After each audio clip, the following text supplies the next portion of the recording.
can you remediate an adult dyslexic just as easy and or as in the same time frame, I guess I Yeah. should say, Yeah. as a younger child that's in school?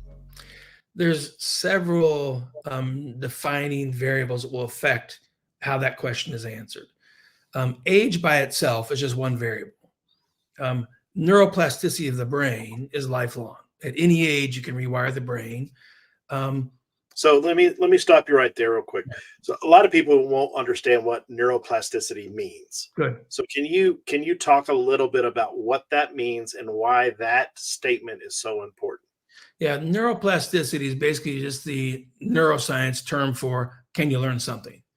And Mhm. there's no point in your life when your brain has lost the ability to learn something unless you've had some type of neurological injury or disease process. Yeah, those things will affect learning. But just a typical healthy person who's getting older, the brain maintains the ability to learn new things. And neuroscientifically, how the brain does it is it's making new connections between parts of the white matter and changing how it's interacting with cells in the gray matter. And those new connections are what we call new pathways.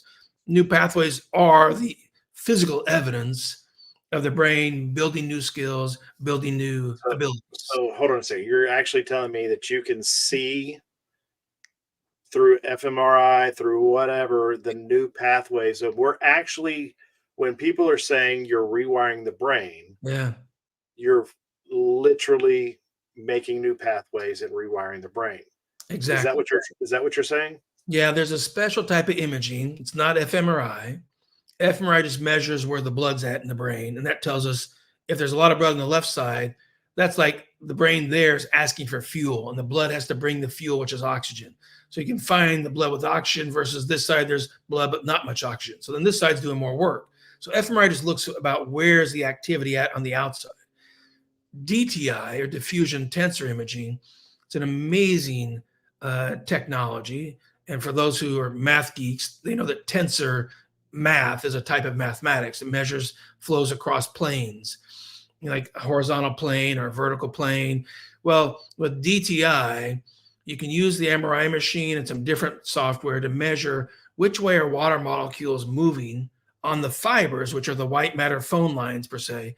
I can't say that to younger kids because, like, what's phone lines? Like, well, long ago, phones were connected by wires. But anyway, they can measure those white matter fibers as water moves across the fibers.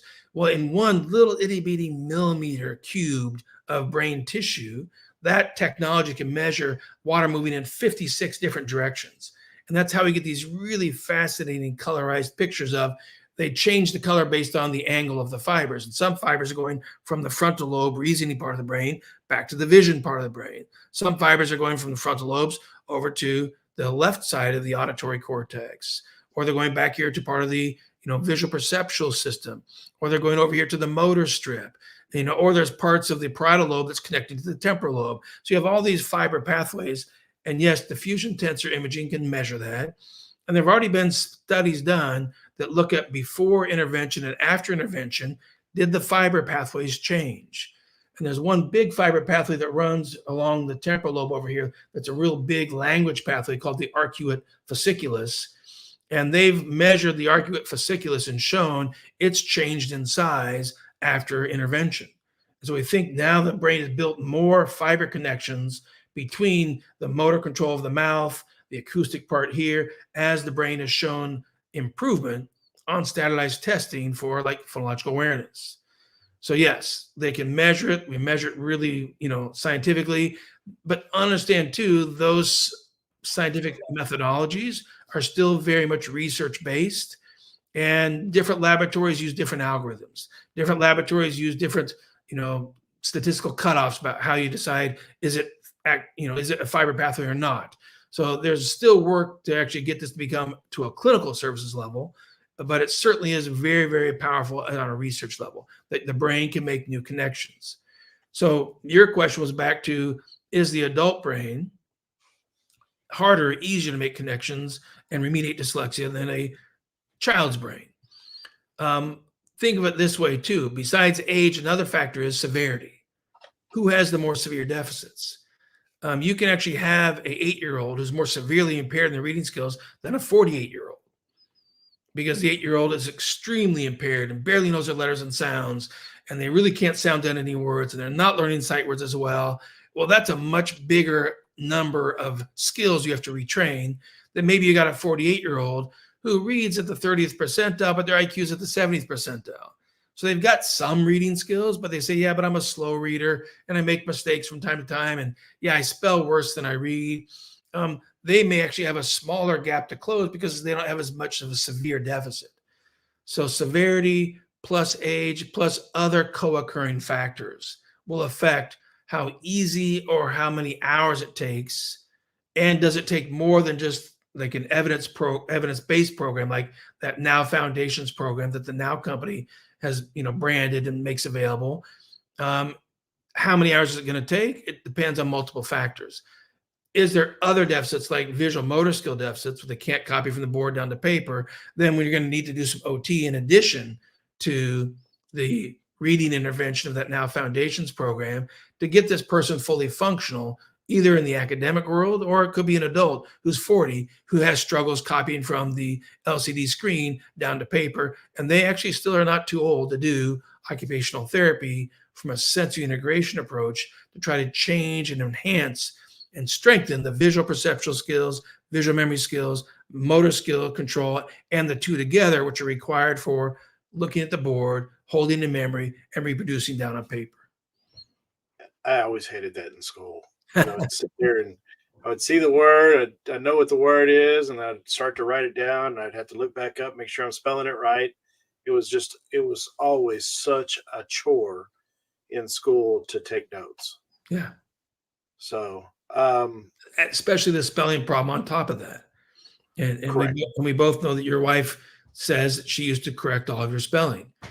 She knew that she reviewed it for ahead of time. You knew that you couldn't trust your own spelling. And you're a man in your 40s, perfectly bright, intelligent, but that system wasn't developing just because you got older. One analogy I love to give people, and they say, well, yeah, but these things change over time. I'm like, you're suggesting that age by itself, just days passing on the calendar clock, somehow have changed your brain's function. And this is really important for parents of younger kids, because some schools and some educators or some principals who are well-intentioned typically, and they're just speaking from their own professional experience, will say things like, well, you know what? It just hasn't clicked yet. They need another year for the brain to mature, and then it'll click, because some kids click later for reading and spelling, and other kids click younger, and we just need to give her another year of the same practice. And I say that because that was my experience as a parent. My own school didn't really understand my background as a brain scientist, neuropsychologist, published researcher, dyslexic myself, but I got early intervention at age 5, all those factors. And so I had to explain to the principal and to the first grade teacher, getting older doesn't really change the brain's functions. If that was true, then we'd say all men age 50 are perfectly mature because they've lived long enough. Now they're mature and they don't have, silly behaviors or, irresponsible behaviors or insensitive behaviors. And many people will tell you that that's just not true. And I know many 50-year-olds are completely irresponsible. They're not mature. They don't function well in life. And age did not give them those skills. So the brain builds skills in one neuroscientific way. It's called experience-dependent neuroplasticity. It means if you don't give the brain the right experiences, and there's several elements that go along with this. It's experiences plus frequency of instruction, experiences plus intensity of instruction. The experience plus, is it very specific instruction? And are the experiences or the instruction in a developmental hierarchy from basic skills first to mid-level skills to advanced skills? And are all these things happening? The intensity, the frequency, the specificity, the neurodevelopmental hierarchy, are they happening long enough for a long enough duration that the brain really has built wiring that's going to stay for a long time? It's kind of like saying if we gave you one bike riding lesson and then you never saw a bike again for 10 years, you probably aren't going to have any bike skills left. But if you gave you a week of bike riding lessons and you rode your bike at age 6, 7, 8, and you spent years riding your bike, and you take a 20-year hiatus from bike riding, well, those skills are so well wired, that network was so well built, it didn't just go away. It's most likely still there, might be a little rusty, but you built it so strong that the brain doesn't typically just like completely obliterate unused networks. But you did it for enough duration that you built that network that will last. And once you get back on the bike and start, riding again, you'll feel it starts to come back faster and faster each day.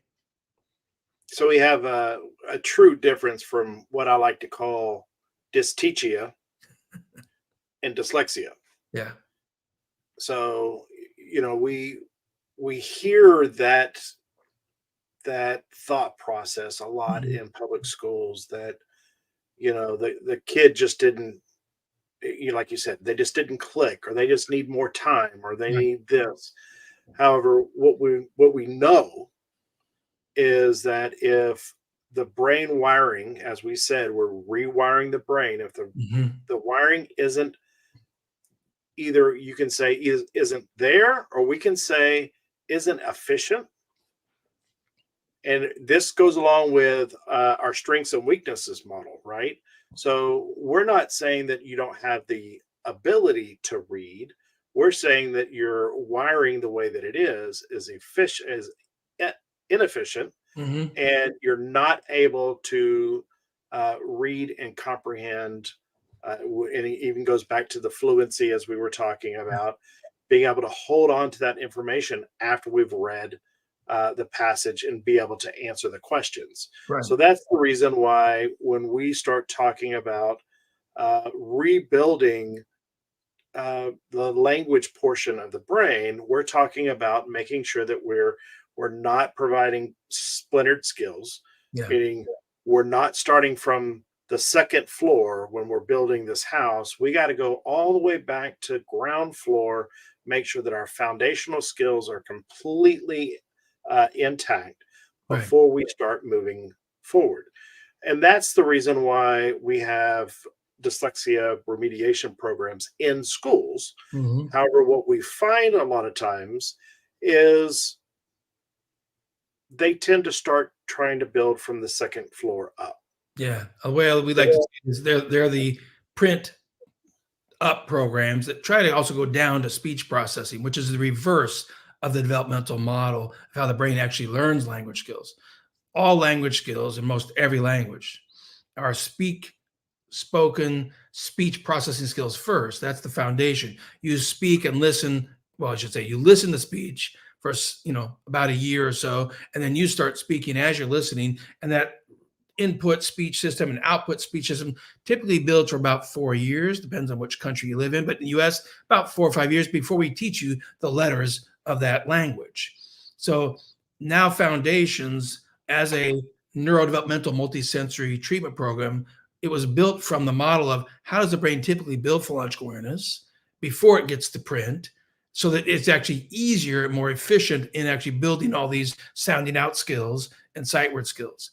And it helps, that analogy of explanation of developmental hierarchy helps many parents understand why OG programs, which are all print first, speech later on, or print plus speech, they're never the phonological neurology of phonological processing with no letters first and then go to print. They're typically far less effective, and they don't have randomized controlled trials. We're actually not even sure how effective they are without the randomized controlled trials that Dr. Sally Shaywitz says every dyslexia program must be vetted by randomized controlled trials, because that's when you compare one treatment to a second treatment to a third treatment with a group to figure out what's the one that's the most effective, that gives us the largest number of students improving, the largest amounts, and the best long-term outcomes. So it's trying to understand those developmental hierarchies, how they fit into our treatment program models as well.